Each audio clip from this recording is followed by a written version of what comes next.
Le 4 février 1945, alors que la Seconde Guerre mondiale fait rage, les puissances alliées se réunissent dans le plus grand secret à Yalta en Crimée pour une conférence au sommet. Le Premier ministre britannique Winston Churchill et le président américain Franklin Roosevelt, très affaiblis par la maladie, sont arrivés en avion depuis Malte accompagnés d'une délégation de 700 personnes. Ils sont reçus sur le tarmac de l'aérodrome par le ministre des Affaires étrangères russe Molotov. De son côté, Joseph Staline, le maître de l'Union soviétique, a directement rejoint la cité balnéaire par le train.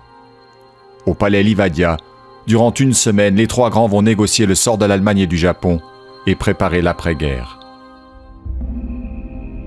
14 mois auparavant, une première conférence les avait déjà réunis à Téhéran. Il s'agissait alors surtout de s'accorder sur une stratégie militaire pour vaincre les puissances de l'Axe.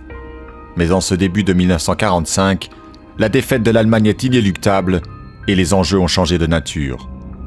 À Moscou, Churchill a déjà esquissé un plan de partage des Balkans avec Staline. Sur le terrain, la situation militaire est à l'avantage des Soviétiques, qui ont conquis l'Europe de l'Est et sont à moins de 100 km de Berlin.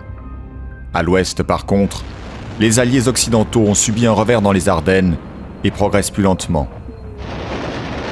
En Asie, les Japonais résistent aux Américains avec l'énergie du désespoir.